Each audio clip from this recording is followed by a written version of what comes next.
Details చూస్తే నెల్లూరు జిల్లా మత్స్యకారులు ఎప్పటి నుంచి ఎదురు చూస్తున్న శుభ ఘడియలు వచ్చాయి. బోగోలు మండలం జువ్వల దిన్నె వద్ద కేంద్ర రాష్ట్ర ప్రభుత్వాలు సంయుక్తంగా నిర్మించిన ఫిషింగ్ హార్బర్ ఈ రోజు ప్రారంభం కానుంది. ఈ హార్బర్ ను ప్రధాని మోదీ వర్చువల్ గా ప్రారంభించనున్నారు. మహారాష్ట్రలోని వాద్వాన్ పోర్ట్ ను కూడా ఈ రోజు మోదీ ప్రారంభించనున్నారు. ఈ రోజు దేశవ్యాప్తంగా 218 ఫిషరీస్ ప్రాజెక్టులను ప్రధాని ప్రారంభిస్తారు.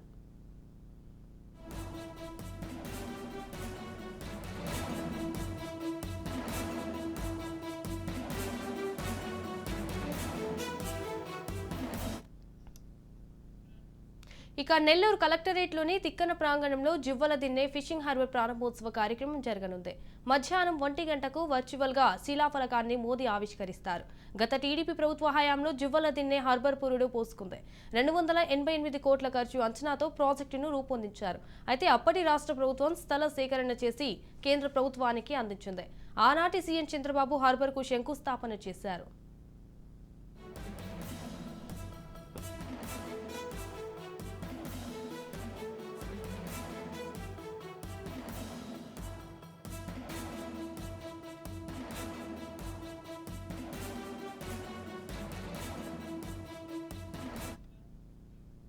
ఆ తర్వాత వైసీపీ ప్రభుత్వం రావడంతో పనులు మందగించాయి. బిల్లులు రాకపోవడంతో కాంట్రాక్టర్లు పనులు ఆపేశారు.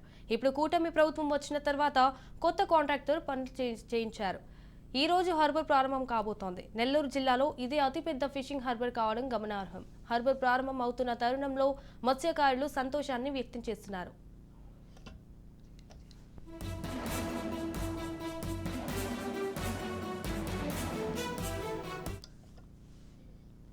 రైట్గా ఇదే అంశంపై మరింత సమాచారం మా ప్రతినిధి చరిత్ ఫోన్ ఇన్ ద్వారా అందిస్తారు. చరిత్, చెప్పండి, ఇవాళ నెల్లూరు జిల్లాలో మత్స్యకారులు ఎప్పటి నుంచి ఎదురు చూసిన శుభ ఘడియలు వచ్చాయన్నట్టుగా తెలుస్తోంది. సో బోగోలు మండలం జువ్వల దిన్నె వద్ద కేంద్ర రాష్ట్ర ప్రభుత్వాలు సంయుక్తంగా నిర్మించిన ఫిషింగ్ హార్బర్ ఈ రోజు ప్రారంభం కానుందన్నట్టుగా తెలుస్తోంది. దీనికి సంబంధించిన అప్డేట్స్ ఏంటి? Thank you Sanjana. ఏదైతే మీరు చెప్పినట్లు మత్స్యకారులు 1000 కాలతో ఎదుర్కొంటున్న ప్రాజెక్ట్ ఇది.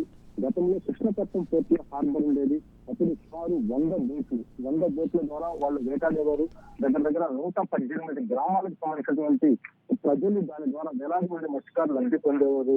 అయితే ఆలస్యంగా అది క్లోజ్ చేయడంతో అది అప్పుడు దానికి ఈ 100 బోట్లు కూడా అమ్ముకునేటటువంటి పరిస్థితి.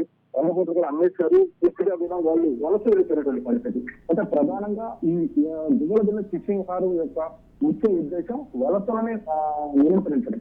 ఏదైతే మత్స్యకారులు పెద్ద ఎత్తున చెన్నై, పాండిచ్చేరి, మంగళూరు వలస వెళ్తున్నారు, వాళ్ళకి ఇక్కడే ఉపాధి అవకాశాలు కల్పించి ఏదైతే సహజ సంపద మత్స్య సంపద ఉందో దీని ద్వారా వాళ్ళకి ఉపాధి అవకాశాలు మెరుగుపరచడం అనేది ప్రభుత్వాల ఉద్దేశం. గతంలో తెలుగుదేశం పార్టీలో నారా చంద్రబాబు నాయుడు సారథ్యంలో దానిపై పెద్ద ఎత్తున కేసీఆర్ లింక్ చేయడము, దానికి సంబంధించినటువంటి ప్రక్రియ అంతా పూర్తయింది.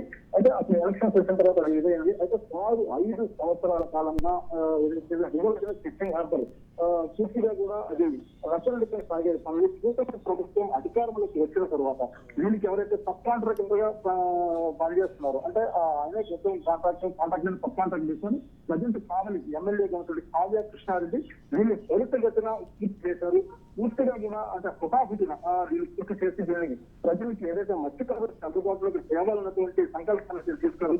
అంటే దీనికి ఈ రోజు కేంద్ర రాష్ట్ర ప్రభుత్వాల ద్వారా 289 కోట్ల రూపాయలతో నిర్మించినటువంటి ఈ ఫిషింగ్ హార్బర్ కేంద్ర రాష్ట్ర ప్రభుత్వాలు సంయుక్తంగా నిర్మించినటువంటి ఈ కార్యక్రమానికి నరేంద్ర మోడీ, ప్రధానమంత్రి నరేంద్ర మోడీ మహారాష్ట్ర నుంచి దీన్ని వర్చువల్ గా ఓపెన్ చేయబోతున్నారు.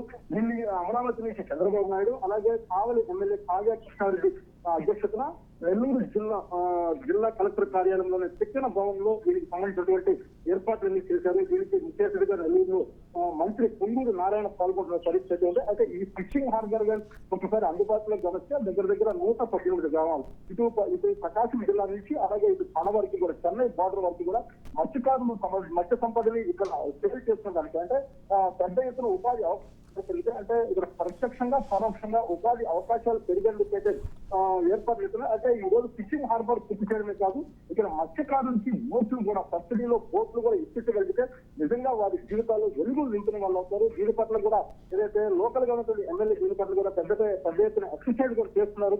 ఈ ప్రతిపాదనని ఆయన ముఖ్యమంత్రి చంద్రబాబు నాయుడు దృష్టికి కూడా తీసుకెళ్లారు. ఖచ్చితంగా మత్స్యకారులకి ఫిషింగ్ బోట్లు అంటే ఏదైతే మెకానిజైడ్ బోట్స్, పెద్ద మెకానిజైడ్ బోట్స్ ఇస్తేనే వారికి ఉపయోగం ఉంటుందంటూ కూడా చెప్పడం పరిస్థితి. అంటే ఈ రోజు జరుగుతున్నటువంటి ఈ కార్యక్రమం ఏదైతే దీని పట్ల మాత్రం మత్స్యకారులు వేయి కలతో ఎదుర్కొంటున్నారు.